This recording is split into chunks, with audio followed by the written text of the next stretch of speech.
Oh là là, ça va être très difficile de s'entendre, de vous entendre aussi, je vous le dis, parce que nous avons l'extrême chance et honneur d'avoir Dina avec ses 14 poumons qui est derrière en train de faire du Just Dance. Donc croyez-moi, on va essayer quand même de se faire entendre, il n'y a pas de souci.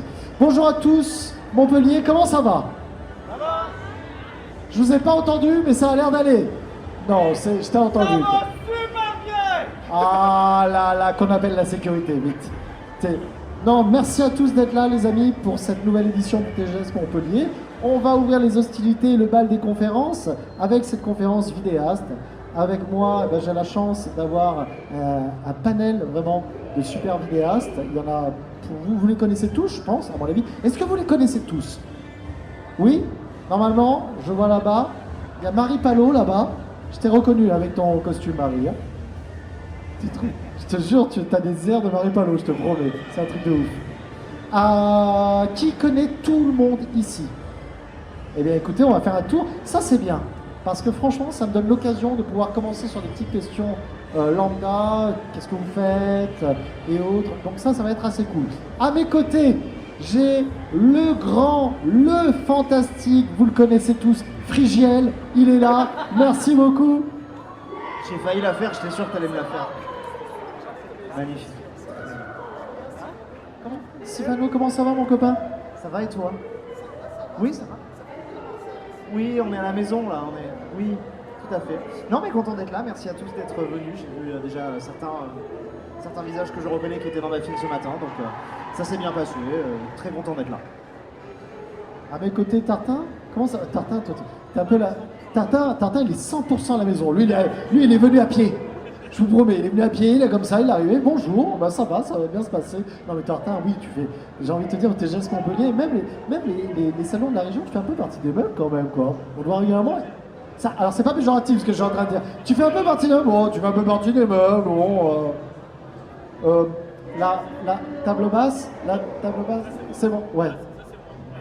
Mais voilà, c'est bien, j'aime bien. Non, ça fait plaisir de te voir en tout cas, Tartin, toujours, vraiment. On va se faire un petit tour avant vraiment que vous puissiez expliquer aux gens qui ne vous connaissent pas nécessairement qu'est-ce que vous faites, qui vous êtes et autres. À tes côtés, on a Tom ASMR.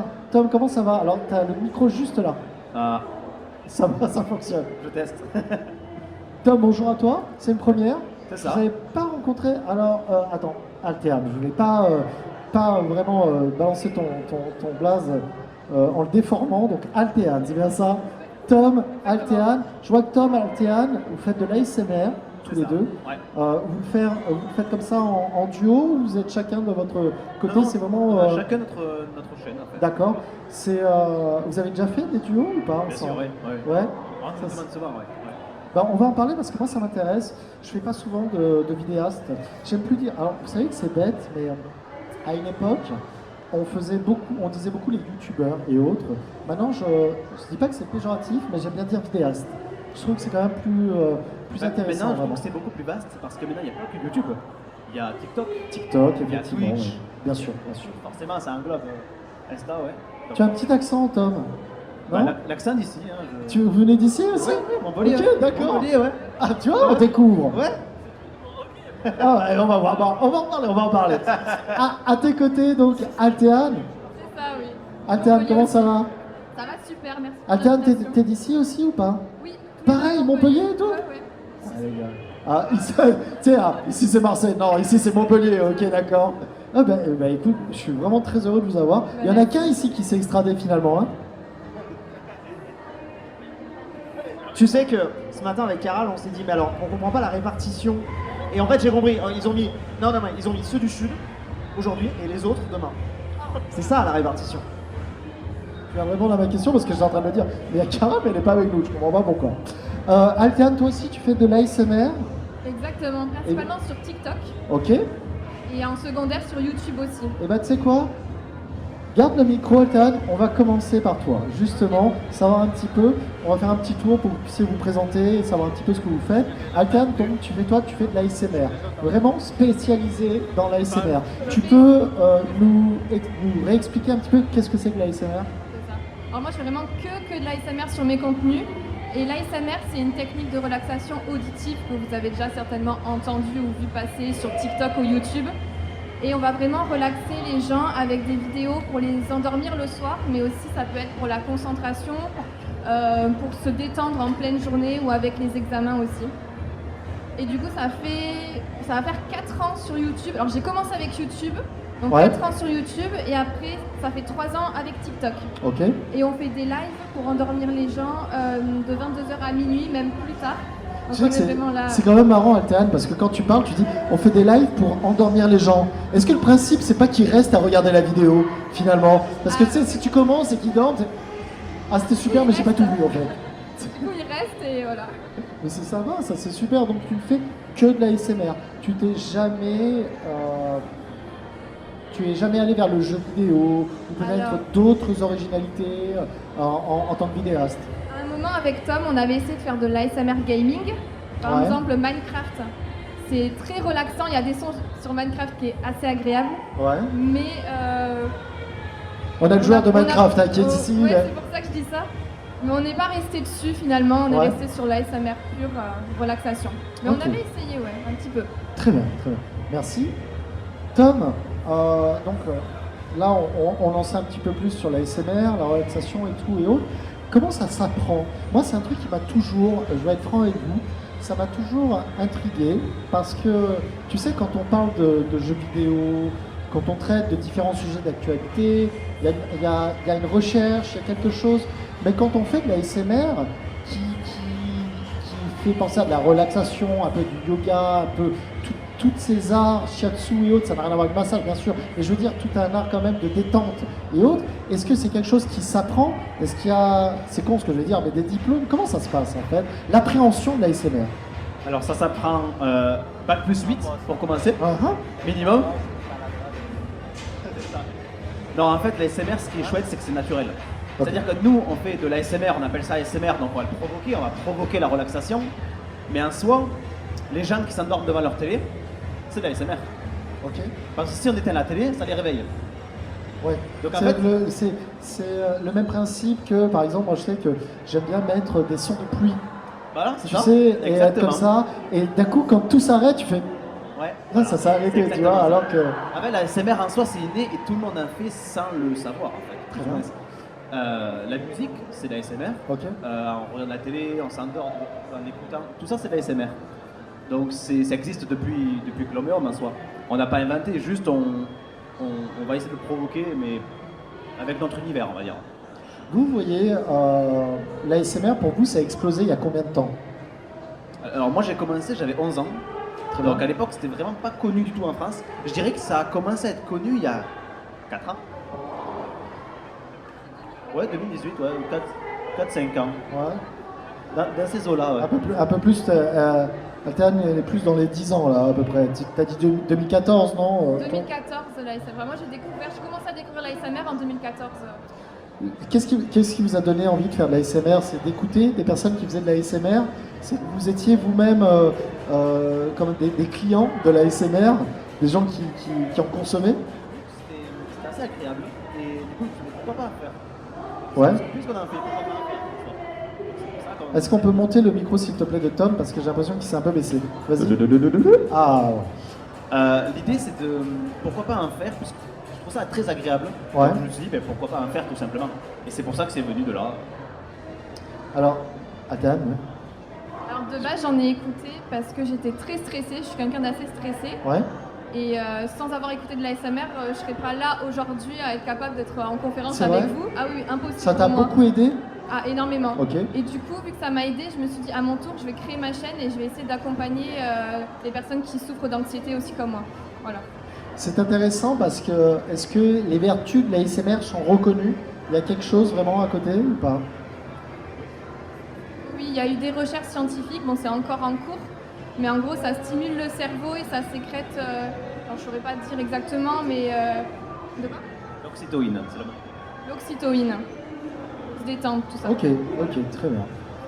Merci beaucoup, Tom Alcan. On va revenir un petit peu là-dessus parce que je voudrais aussi parler de matériel. Est-ce qu'il y a du matériel adéquat? Qu'est-ce qu'il faut faire pour faire de la SMR? Est-ce qu'il faut vraiment se créer, tu sais, un petit peu comme une chambre d'enregistrement vocal? Qu'est-ce qu'il faut faire quand on veut se lancer dans la SMR? On va y revenir d'ici quelques instants. Je vais revenir sur Tartin donc, et Sifano un petit peu en plus. Pourquoi tu me regardes comme ça? Avec ces yeux pleins d'amour là. Je trouve que tu as une belle chemise aujourd'hui. Je tenais à le préciser. Voilà. Ah, pardon. Excusez-moi, j'ai mis la main sur son épaule, c'est tout. Hein. Pardon. Tartin, toi, ça fait combien de temps que t'es dans le... J'ai envie de te dire, dans le YouTube Game? Ça fait... Ok. Le micro, ouais. Comme ça, je te le filerai à toi. Ça fait maintenant... J'avais quel âge? J'avais 14 ans quand j'ai commencé. Maintenant j'en ai 52. Très bon chirurgien, ça fait, très bon chirurgien. Non, je passe pas lui. Mais non, ça doit faire peut-être 14 ans maintenant, 13-14 ans. Ok. Bon, 13 ans plutôt, que je fais YouTube. Alors au début, c'était classique. J'étais tout petit, je regardais déjà des YouTubeurs de l'époque. Donc c'était des Diablo X9, Wartech, qui continuent toujours aujourd'hui. Et j'avais cette petite envie-là de faire pareil. Tu vois, c'est le côté de je regarde ça, je le consomme, j'ai envie d'essayer moi aussi, je veux voir si moi je vais réussir à faire ça. Et tu prends ce qui te trouve sur la main, vraiment, que tu as à la maison. Donc moi c'était un vieux caméscope et je filmais mon écran comme ça en train de jouer à Call of. J'étais nul, j'étais vraiment bien nul, mais ça faisait kiffer de commencer à faire du montage, essayer de voir comment on peut commenter une partie derrière, parler à une caméra, parler à des gens qui ne sont pas devant toi, que peut-être ne sont pas là dès le début parce que bon, tu fais 0 vue. Mais c'est ce côté-là, ce côté à apprendre, toujours faire quelque chose qu'on ne connaît pas. Et j'ai continué en faisant du montage, en faisant des concepts plutôt gaming. J'étais vraiment basé sur le gaming au début, à l'époque quand Squeezie était aussi sur le gaming, tout ça. Et au fur et à mesure, j'ai changé, j'ai fait des trucs qui me plaisaient un peu plus, du Photoshop, des déballages d'objets, des trucs comme ça. Pour à la fin, là, actuellement, finir sur de la réaction, ce qui est un thème qui tu fais beaucoup de React. Je fais beaucoup de React, ouais. C'est un vrai truc à la base, on n'entendait pas trop parler. Ouais. C'était même parfois un peu mal vu, la React. Et je me dis, c'est bête parce que c'est un contenu comme un autre. Alors oui, de la React où juste tu regardes une vidéo et tu parles pas. On a l'impression, si je puis me permettre de te couper, on a l'impression que quand on parle de React, c'est assez péjoratif. Les gens te disent, ouais. Ah bah, le mec qui fait de la React, c'est un peu la simplicité à l'extrême. Ouais. Je vais réagir sur un truc et autre. Est-ce qu'il y a vraiment quand même un travail en amont? Tu rédiges, tu regardes la vidéo, tu rédiges peut-être des blagues, des trucs comme ça que tu vas mettre ou pas? Il y en a qui font ça, qui regardent en avance pour mettre des blagues, etc. Moi, je suis plutôt sur le côté impro. J'aime bien quand je découvre le reportage, j'aime bien quand c'est vraiment naturel et que je n'essaye pas de préparer les vannes en avance. Mais c'est vrai que ça a petit ce côté péjoratif.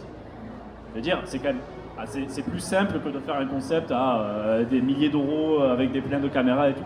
C'est plus simple. Et moi, je voulais partir sur un truc aussi plus simple qui me fait plaisir au bout de 10 ans de YouTube. Mais en vrai, le plus compliqué, et ça on ne le voit pas assez, c'est en fait de trouver le reportage.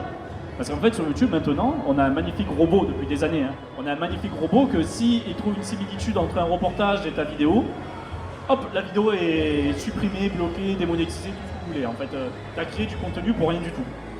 Et en fait, le plus dur, c'est de trouver quelque chose qui n'est pas copyright. Voilà, ça c'est le mot, du coup, qui n'a pas de droit d'auteur. Alors, ça m'a l'air très compliqué parce que je vois qu'il y a beaucoup de vidéastes qui vont réagir sur des émissions, je sais pas moi, Koh-Lanta, Le meilleur pâtissier, Cauchemar en cuisine, des conneries comme ça. Et comment vous faites pour pas justement être strike directement sur YouTube? Alors normalement on ne le fait pas. Tu verras jamais de React de Koh-Lanta. Il n'y a que Cauchemar en cuisine qui est passé pendant un moment avant que M6 retombe dessus et disent non, vous arrêtez tout de suite. Il y a une youtubeuse d'ailleurs récemment, Océane, peut-être vous connaissez sûrement je pense, qui avait fait 4 mariages, une lune de miel. Et du jour au lendemain, TF1 qui débarque et qui disent ah non, nous on n'a pas voulu ça, ça c'est à nous. Elle a dû supprimer toutes les vidéos qu'elle a fait sur cette chaîne. À cause de ça, à cause de droits d'auteur.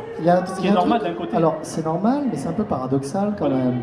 Parce que finalement, le fait que ces vidéastes s'intéressent à ces émissions qui vont, on va pas se mentir, peut-être toucher les ménagères, enfin un certain public, mais qui là vont toucher un autre public plus large grâce à ces React qui sont certes plus marrants et plus fun, entre guillemets, mais qui vont quand même mettre en avant l'émission.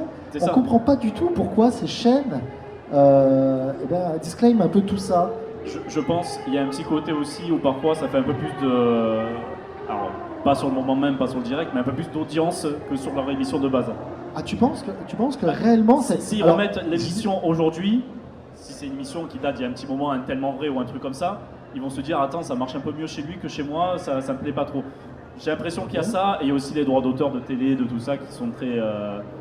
ces droits très carrés les sur droits, ça. les droits d'auteur, moi je peux comprendre. Hein. Oui. Et ce que je trouve pas normal, c'est de se dire que c'est un peu grâce à certains vidéastes que, après, je mets pas en doute le succès lui-même de l'émission, tu vois, quand on parle de Pékin Express, Koh-Lanta Ah oui, oui, et quand c'est autres. Koh-Lanta, oui, Je veux bien dire, sûr. ok, il n'y a pas de souci, mais je trouve ça fun qu'il y ait une autre approche, une autre vision de l'émission avec des vidéastes qui vont les mettre en avant, qui vont réagir dessus en disant ah mais ça aurait été cool mais il aurait pu faire ça et et même- autres, tu vois. Qui n'a pas kiffé à un moment de voir la télé, être avec quelqu'un et de commenter ce qui se passe. En Non, vrai, mais- c'est toujours plus kiffant de mais faire ça avec un pote, avec la famille. Juste, voilà, tu vois une émission où tu te dis ah ouais, mais pourquoi ils réagissent comme ça? Et t'as envie d'en parler, t'as envie Mais de discuter Tintin, avec quelqu'un. c'est surtout ce que tout le monde fait quand C'est on tout le regarde monde fait, les voilà, c'est séries. ça. Ah, Et ces émissions sont faites aussi pour ça. Donc je me suis dit, la React est vraiment parfaite pour ce genre d'émission et pour d'autres émissions aussi qui parlent un peu de tout. Là, Je vais même être franc, je pense que si c'était faisable sur Twitch, je pense qu'il y a des mecs qui feraient des gros réacts sur des films aussi. Ah Films ouais, et séries. ouais. Ah, là, je vous dis direct, demain Twitch fait ouais, c'est bon, vous pouvez y aller. Bon, là, c'est l'ouverture Ah, je vais des le faire en vannes. Là, live. il y a tout le monde qui fait ça en une semaine, je vous le dis direct. Hein. Mais oui, effectivement. Shrek en live. Oh, Ah, ça ça, serait génial ça. mais t'imagines Ça serait bien. Ah oui, franchement. Ouais. Non, malheureusement, on peut pas. Bon, Tintin, merci en tout cas. On va Ouais. revenir un petit peu sur ton contenu, sur ce que tu fais et autres. À mes côtés, Sifano, très content. Bon, toi, Sifano, c'est la famille un peu quand même. Hein. Ça fait longtemps hein, qu'on se connaît. Oh là, on fait partie des meubles. Oui, toi, Oui, t'es le fauteuil. Oui, je suis le Table fauteuil. basse, fauteuil. C'est D'accord. vrai. Oui, bah, on se connaît- un autre on se connaît niveau, depuis tout longtemps. ça, quand même. Et on se connaît depuis très longtemps. Jules, est-ce que tu peux un peu, peut-être pour les personnes qui ne connaissent pas nécessairement, nous réexpliquer d'où tu viens, ce que tu fais, Ouais. finalement, jusqu'à maintenant arriver un petit peu aux nouveautés, là, Ouais. ton actualité. Alors, moi j'ai démarré sur YouTube il y a de cela 14 ans à peu près, pareil, sur du jeu vidéo. Au début, ce qu'on faisait, donc c'était vraiment du let's play pur. Avec. C'est Johan, tout va bien. C'est le patron, c'est le patron. Oui. Vous voulez des places gratuites Oui, Johan, merci. Voilà. Et parti. donc je faisais du let's play sur des jeux, donc le principe de faire un jeu du début à la fin, le commenter. J'ai fait ça sur énormément de jeux, dont un petit jeu qui a popé à ce moment-là qui s'appelait Minecraft et qui a totalement fait exploser nos chaînes. Enfin, je dis nos parce qu'on était plusieurs, qui a fait exploser ma chaîne et j'ai été au début vraiment connu pour Minecraft. Et derrière, j'ai continué à faire un petit peu de multigaming, que ce soit sur des jeux Nintendo, PlayStation, Xbox, un peu tout. Et petit à petit, je me suis recentré aussi sur du Nintendo et la licence Zelda parce que c'est vraiment ce que je kiffe le plus faire et ce qui a aussi le plus plu à ma communauté. Et voilà, et j'en suis là aujourd'hui. J'ai pas arrêté depuis. Ça fait 14 ans. Moi, ce que je trouve intéressant, c'est un petit peu là, quand je fais vos conférences, on est souvent beaucoup et j'aborde pas nécessairement des questions qui pourraient m'intéresser. Et là, je vais poser une question que je pose jamais, mais c'est en termes de travail sur une vidéo. En fait, moi, je voudrais savoir quand on fait du let's play comme ça, comment ça se passe pour travailler ta vidéo, pour choisir les bonnes séquences, pour l'écriture et autres. Comment tu travailles?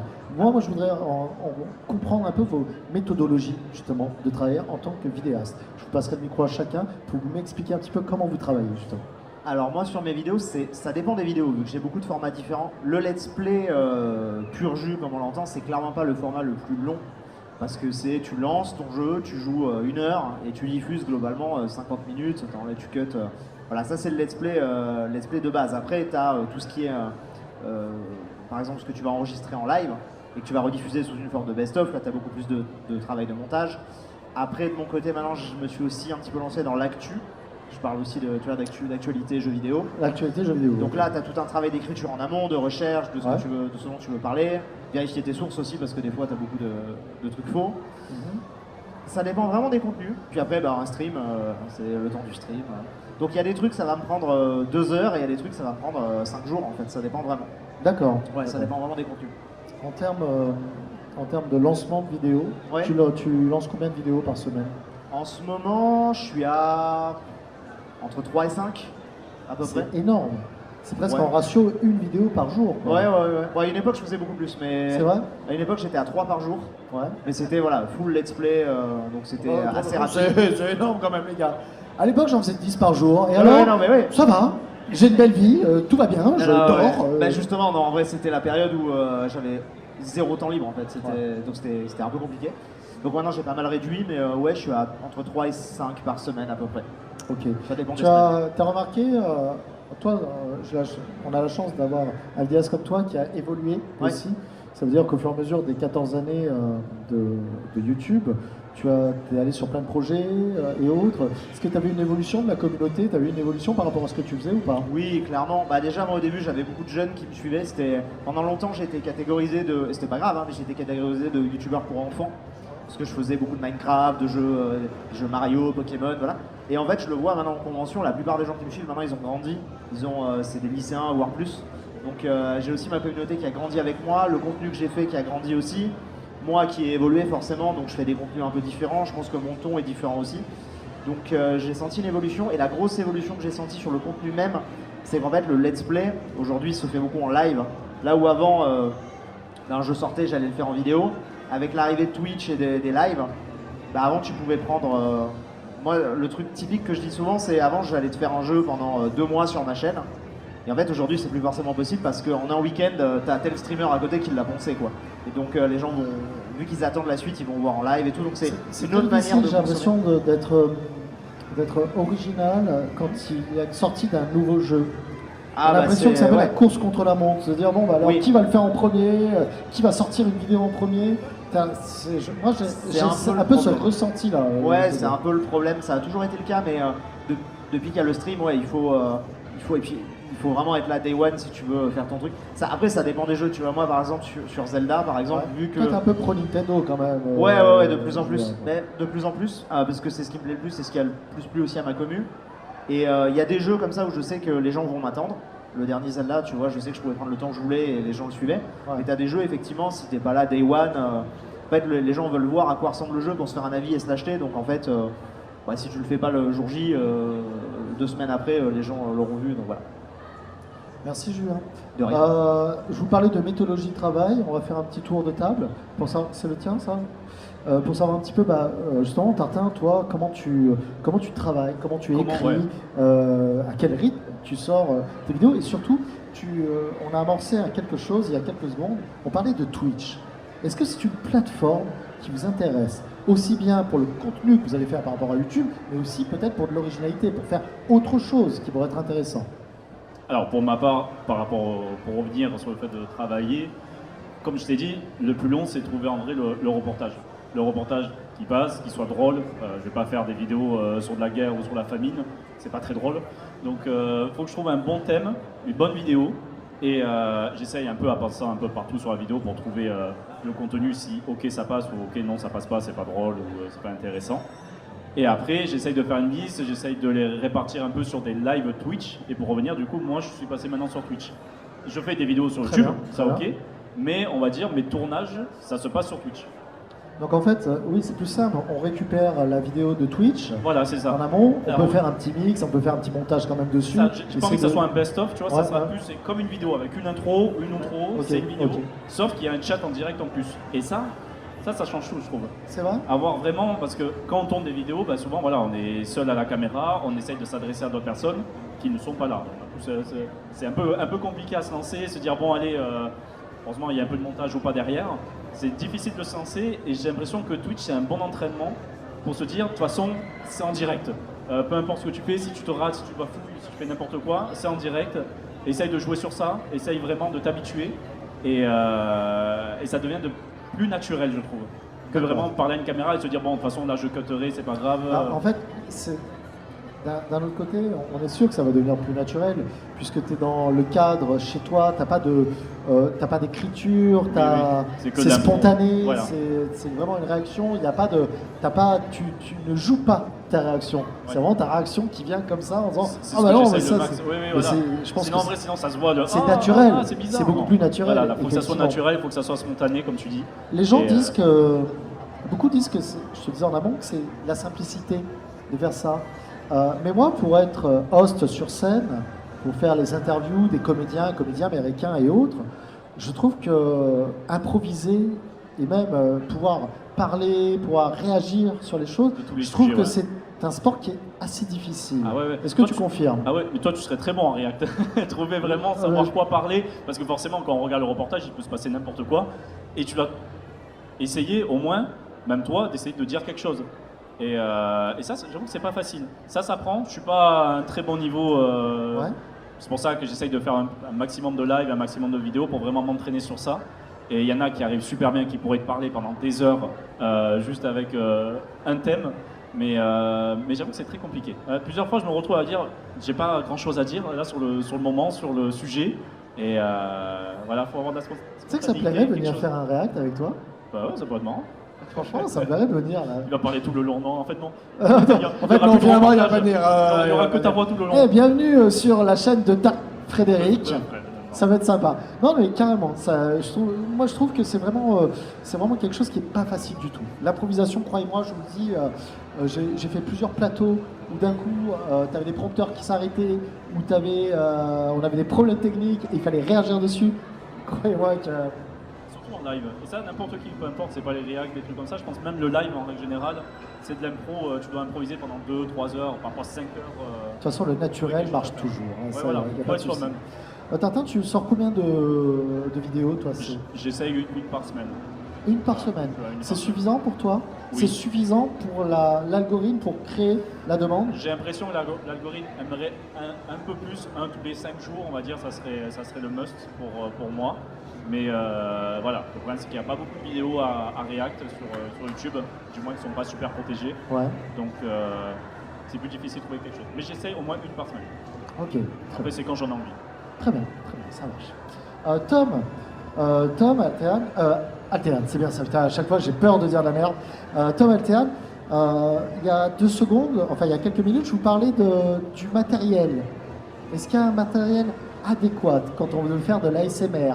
Est-ce qu'il y a quelque chose à faire dans sa pièce? Qu'est-ce qu'on doit acheter? Imaginons demain, je vous dis, j'ai envie de faire de l'ASMR. Qu'est-ce que vous allez pouvoir me donner comme conseil de matériel et surtout en technique de travail? Un son, on peut faire de l'ASMR avec tout et n'importe quoi. Pas besoin d'avoir le dernier micro, la dernière caméra. C'est comme un streamer, pas besoin d'avoir le dernier PC. Mais tu sais que c'est très intéressant ce que tu dis parce que j'ai l'impression que dans l'imaginaire collectif des gens, en fait, on se demande s'il ne faut pas des micros spécialisés ASMR. Et là, tu es en train de me dire, bah, on peut commencer avec un micro lambda. Là, je pourrais commencer avec ça et Bien je sûr, pourrais. bien sûr. D'accord, ok. Même une fois, il y a M6 qui est venu nous voir et ils avaient des micros comme ça. Mais je les trouvais tellement bien que j'ai commandé le même. Et j'ai fait de l'ASMR avec ce genre de micro. Ok. Comme quoi on peut faire de l'ASMR avec tout. Il n'y a pas besoin d'avoir le dernier micro, machin, non. Un petit micro, ça suffit largement. Toi, qu'est-ce que tu as comme matos alors? Moi, j'ai des micros quand même. Ben, avec le temps, j'ai pu économiser, m'acheter des micros. Alors moi, je travaille avec les Rode. Des Rode? C'est des petites membranes, des petits micros très puissants. Ok. De base, ça sert pour les guitaristes, vraiment. Tu as dit un Rode, c'est bien ça? Un Rode. Ouais, j'en ai un aussi en stream. C'est très, dans les musiciens, ils ont ça. C'est vraiment un micro très précis. Et du coup, on peut capter un son particulier. Ok. Donc ça, j'aime beaucoup. Mais après, en fonction de ce qu'on fait, si on fait que parler, si on fait des bruits, il y a tellement de micros, tellement de façons différentes, de budgets différents qu'en soi, on peut faire de l'ASMR avec tout, vraiment, sans problème. Altean, toi alors? Moi, j'utilise le Blue Yeti. Qui est Blue le Yeti. micro Alors Blue vraiment, Yeti, mais tu sais que Blue Yeti, alors tu nous dis ça, mais le fameux Blue Yeti, Voilà, tu sais qu'il y a voilà, 10 ans le Blue Yeti, c'était t'es streamer, t'as un Blue Yeti, si t'en as pas, t'as arrêté ta vie, d'accord? Je te jure, Blue Yeti pour les youtubeurs, pour les streamers, c'était le micro de référence. Quand vous êtes... Ah bah maintenant, on va dire qu'il y a peut-être... Mais à l'époque, t'aimais pas? En fait, le problème du Blue Yeti, c'est que moi, j'avais pas de bras, tu sais. Donc en fait, il était posé sur mon clavier et j'avais un clavier mécanique, c'était affreux. J'avais un son horrible avec ça. Mais je comprends parce que c'est vrai qu'il y a beaucoup de gens qui aimaient beaucoup le Blue Yeti. à une époque. Donc Non, tu il est utilises bien. toujours le Blue Yeti. Alors, c'est ça? Blue Yeti. Enfin, c'est un nouveau Blue Yeti, c'est une version améliorée. Principalement Ouais. Blue Yeti. Ouais. Non, c'était mon Blue Yeti il y a 15 ans. Ah ouais, pas mal, il marche encore bien. Franchement, il marche bien. Donc que ça, c'est tout. Je vous disais tout à l'heure, parfois, vous savez, il y a des youtubeurs ou des streamers musique qui sont une petite acoustique dans leur pièce, ils mettent de la mousse, tout ça. Vous, c'est quelque chose que vous Alors, pouvez faire ou pas? il nous faut une pièce où il n'y a pas de son du tout. Ah. Donc, il n'y a pas d'ordinateur dans la pièce.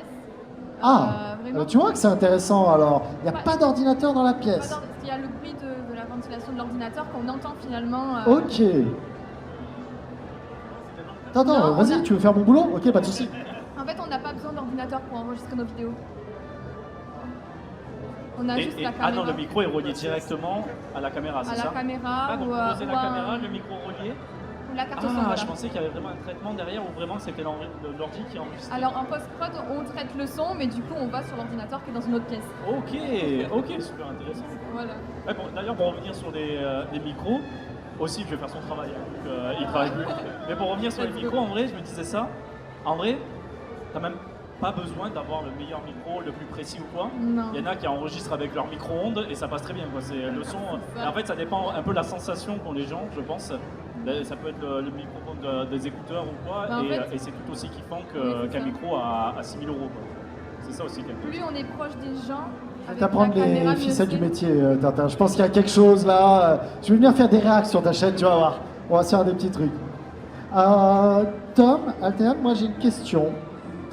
Alors, je suis désolé, c'est une question peut-être qui est un peu ambiguë et haute, mais qu'est-ce que vous pensez des personnes qui font de la ASMR, mais qui vont un peu trop loin avec la ASMR? J'aime pas du tout. Tu et, sais, comme un petit peu ces micros qui ont des formes d'oreilles, des trucs Oui. comme ça. Tu vois ce que je veux te dire? On voit beaucoup Alors, qu'est-ce ça. que vous pensez de ça? On en voit beaucoup sur Twitch d'ailleurs de ce type d'ASMR Ouais. là. Et souvent, elles sont dans des piscines, à bulles. Des Voilà, trucs comme ça. piscine, la totale quoi. Non, justement, on essaie de s'éloigner de ce cliché-là parce que nous, on est vraiment là purement pour la détente et la relaxation. Et moi, des fois, je suis associée à ce genre d'ASMR alors que je veux pas du tout. Alors, je fais pourquoi? vraiment super Parce que attention. c'est intéressant. Pourquoi t'es associé à ça? Parce que t'es une femme Parce dans ce que je suis une milieu-là, femme. et du coup, on t'associe à ça? Exactement. Oui, on sexualise l'ASMR Ok. alors qu'il faudrait pas quoi. On fait vraiment juste de la relaxation pure. Mais c'est quand même fou de sexualiser de la ASMR. Enfin, je sais pas, c'est... C'est les clichés par rapport aux personnes qui font ça. Tom? Parce que la SMR, c'est quelque chose d'assez intime en soi. Par exemple, si Ouais. on écoute une vidéo ASMR l'après-midi avec ses potes, on va rire. Si on écoute la même le soir dans son lit, on va être attentif, on va pas rire tout seul le soir. Est-ce qu'il n'y a pas le contexte aussi qui Il y a fait... le C'est ce que tu es en train de dire, Voilà, finalement. au final, il y a une proximité qui se crée, et du coup, ben, forcément, il y en a qui confondent. Voilà. Moi, par exemple, il n'y a pas beaucoup de gens qui me disent « Ah, non, les fans, non. » Moi, sexuel, non, ça marche pas. Parce que je suis un mec aussi. Mais ça dépend. Il y en a qui en jouent, on va dire. Nous, non. Alors, quand on... tu vois, Tartin, qui vient, il fait du gaming, il a fait du React, Sifano, gaming, il fait beaucoup de choses à côté. Quand on fait de l'ASMR, c'est pas du tout péjoratif ce que je demande, mais quelle est l'évolution possible? Qu'est-ce que vous voudriez faire, vous? Qu'est-ce que vous voudriez, on va dire, inventer encore plus que l'ASMR sur vos chaînes? Est-ce qu'il y a des choses à faire que vous n'avez pas encore faites et qui vous intéressent? Disons, nous, on avait un projet, en fait. On voulait passer à la télé, on voulait avoir une Ouais. émission à la télé. Bien sûr. Et il se trouve que ça s'est fait il n'y a pas si longtemps. Oh. On a fait notre propre émission sur C8. Quoi? On avait notre AS. Mais attendez, mais émission GG, là, ASMR. j'ai pas vu ça, mais qu'est-ce qui se passe? Ouais, donc là j'avoue, on était en mode. On a Sur tourné chez Canal+. C8? Ouais. Ah, attends, dis. Non, une émission vraiment. Le soir. Attends, une émission le soir? Le soir. Pour dormir. Ah bah, on des apprend vidéos. des choses là, mais attends, mais il y a combien de temps? Oh, il y a 2 mois, c'était Ça a commencé en novembre et ça s'est terminé là il y a le mois dernier. C'est pas vrai. Il y a 2 mois. Et c'est une émission qui était tard le soir.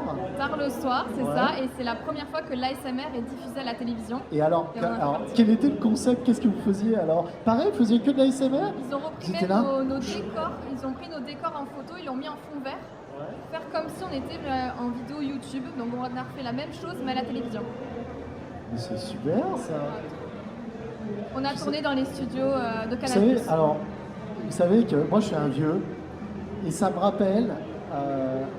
Je sais pas s'il y a des vieux parmi vous, mais je vous regarde pas, monsieur, hein, d'accord? Désolé. Mais ça me rappelle sur Arte, quand Arte s'arrêtait le soir, il y avait une vidéo de mecs qui sautaient, qui étaient déguisés en moutons et qui sautaient comme ça. Ils faisaient du saut de mouton en fait pour s'endormir et autres. Et c'est marrant que les chaînes maintenant, pas RTL, mais des chaînes comme ça, eh bien, décident de se dire peut-être que tard dans la nuit, on va mettre des concepts d'ASMR pour que les gens puissent s'endormir. Totalement. Tu voulais. J'allais dire, moi ça me rappelle, tu sais, ceux qui lisent des livres toute la nuit aussi. T'as des émissions comme ça de gars qui lisent des livres pendant toute une nuit. Oui, c'est sur Voilà, C8 c'est tout. d'ailleurs aussi, je On crois. regarde pas les mêmes émissions. C'est genre ça. Ok, bah attends, bah, félicitations à vous, c'est bien ça. Merci. Est-ce que ça va être reprogrammé? Est-ce qu'il y a une nouvelle saison ou pas? Alors sur les papiers, il y aura une saison 2, mais on attend parce qu'ils sont en train de refaire l'équipe et tout, donc on ne Ok. sait pas. Mais c'est possible. Allez, bah, je croise les doigts pour vous en Merci. tout cas, vraiment. Julien, on parlait de matos. À ton niveau, toi, déjà, quel est ton matos? Et surtout, qu'est-ce que tu pourrais dire à un jeune qui voudrait se lancer en tant que vidéaste à l'heure actuelle? Et qu'est-ce que tu pourrais lui donner comme conseil en termes de matos? Alors, de mon côté, niveau matos, j'ai investi au fur et à mesure du temps, évidemment. Alors déjà, j'ai un PC assez fat avec les dernières cartes graphiques, derniers process, etc. Parce que pour faire tourner les jeux full ultra et tout quand ça sort, voilà. Après, en micro, j'ai pas un micro de fou en vrai, parce que moi j'ai un gros problème, je suis nul en informatique. Et donc en fait, je déteste tout ce qui est table de mixage, réglage et tout. Je l'ai eu à un moment et je galérais, donc j'ai un micro qui se branche en USB, c'est un micro de Elgato qui fait le taf, mais voilà. Après pour la caméra, pendant longtemps j'ai eu une webcam. Maintenant je suis passé sur tout ce qui est réflexe, appareil photo. Et sinon j'ai des lights pour éclairer et des mousses acoustiques pour le son. Globalement voilà. Après le conseil, déjà, j'ai l'impression aujourd'hui pour se lancer dans le gaming sur internet, c'est un peu l'embouteillage quand même. Alors à part les conseils classiques de bon, YouTube c'est bouché, peut-être essayer Twitch, essayer TikTok, ça dépend, mais en vrai j'ai pas la recette magique. Ce que je peux vous dire moi de ce que je constate, c'est essayer d'avoir un bon son, parce que en vrai l'image ça passe, mais écouter une vidéo qui a un son horrible qui est le son de votre ordi ou le son de votre webcam ou quoi, c'est compliqué. Alors vous n'avez pas besoin d'avoir un giga micro, hein. Moi j'ai démarré avec. Hein, Louis T par exemple. ouais, ouais. Non, mais en vrai, moi j'ai démarré avec un micro casque que j'avais acheté 15 balles à Carrefour à l'époque et ça faisait le taf, mais voilà, essayer de, je dirais, privilégier le son et l'image viendra progressivement, mais ouais, voilà. Tintin, petite dernière question. Tout à l'heure, tu disais que on pouvait se faire disclaim par les chaînes et autres qui présentaient les émissions que tu allais React. Est-ce que des partenariats sont envisageables avec ces chaînes-là? Est-ce qu'il existe justement, par exemple, je veux voir TF1, je veux dire bonjour TF1, Voilà. j'aime beaucoup 4 mariages, Voilà. j'allais dire un enterrement, mais 4 mariages avec une lune de miel. Est-ce qu'il y a possibilité que l'on travaille d'un commun accord, je fais des vidéos avec votre autorisation et c'est parti, je peux le poster? Tu peux Est-ce que ça existe? je peux aller vers TF1 et leur dire voilà, est-ce que je peux réagir à votre émission? Alors normalement TF1 ça va, ils réagissent en te donnant une claque et en te virant par la sécurité. Mais sinon, tu peux voir avec d'autres, il y a d'autres entreprises en fait qui gèrent un peu les droits d'auteur de pas mal d'émissions, pas mal de reportages. Et souvent, voilà, il y a un accord derrière en disant voilà, je mets la vidéo dans la description, je fais la promotion de la vidéo ou de la chaîne où est le reportage, à qui appartient le reportage. Et il y a des accords. Et c'est grâce à ça que je peux faire 70% de mes React, c'est grâce à ce genre de partenariat, d'accord. D'accord. C'est juste ça. Juste voilà, est-ce que j'ai les droits de réagir à votre vidéo? Oui ou non? Vous voulez quoi en échange? De la publicité, parler de la chaîne ou quoi que ce soit. Et on s'arrange comme ça. Ça Et t'est heureusement qu'il y a déjà ça. arrivé d'avoir des partenaires rémunérés? C'est-à-dire qu'on t'appelle pour te dire on Non. vous paye pour que vous puissiez parler de nos... Non, pas à ce point-là. Pas à ce point-là. D'accord. Non, c'est juste, souvent c'est juste un accord. Ok. Tom, tu veux réagir? Pourtant, ça leur fait de la pub en soi. Mais rien que le React leur fait de la pub. Rien C'est que- ce qu'on disait tout à l'heure. Rien que le React, c'est une vitrine à leurs émissions. Le problème, c'est que Ils devraient payer. les droits, Déjà. non, mais les droits d'auteur aussi, ça coûte cher. Ouais. Ça, il faut savoir. J'avais fait une fois une émission qui s'appelait Ghost Adventure, qui est une émission paranormale. Je connais très très bien. C'est génial. Et du coup, cette Avec émission- Zach. Zach Bagans, etc. Bien sûr. Et cette émission-là, c'était mon rêve de la faire sur YouTube. Et c'était un moment où ça appartenait, il me semble, à Discovery à l'époque. Maintenant, je pense que c'est Canal+. et j'avais fait la demande, est-ce que je peux réagir à cette émission? Peut-être mettre que 50% du reportage ou quoi, parce que c'était une émission de 40 minutes. Ils m'ont dit, on peut essayer, donc c'était long, la négociation était très longue, et à la fin on a réussi à trouver un accord, et que moi je leur fais de la publicité, etc. Parce qu'ils m'avaient dit que un seul épisode de cette émission-là, pour avoir les droits d'auteur, c'était 10 000 €. Pour juste réagir, pour partager la vidéo sur une autre plateforme que la leur, c'était 10 000 €. Sachant que j'avais prévu de faire 5 reportages. J'ai pas l'argent pour... 10 000 balles pour réagir sur des mecs qui regardent des grains de poussière à la caméra. Voilà. Franchement, c'est un peu cher quand même, hein, je vous le dis. Hein. J'étais très content d'avoir trouvé un accord où ça va, bon, je vous fais la promotion parce qu'ils devaient faire une soirée Halloween ou quoi que ce soit, pour justement ne pas avoir à payer ses droits d'auteur. Et on s'est arrangé par rapport à ça, et après c'est passé. J'avoue que non, je ne reçois pas d'argent. Ok, très bien. Écoutez, merci beaucoup. On peut applaudir, s'il vous plaît, nos vidéastes. Merci beaucoup. Sifano, Tartarin Alcan et Tom qui étaient avec nous et qui sont en dédicace sur ces 2 jours de convention ici au TGS Montpellier. N'hésitez surtout pas à aller les voir. Merci beaucoup. T'es pas là demain? Non, je suis pas là demain. C'est vrai? La place à Pierre Sica. Ah oui, il y a On va Pierre vous qui sera là endormir demain. demain, si vous voulez Alors revenir n'hésitez demain. pas à venir le voir aujourd'hui. Voilà, parce je suis là demain, qu'aujourd'hui, il n'est donc pas on là. descend de- Voilà. voilà. En tout cas, merci beaucoup, messieurs, dames. C'était vachement cool. Et eh bien, let's go. Vous avez encore des séances de dédicaces là Cet après-midi, cet normalement. après-midi à partir de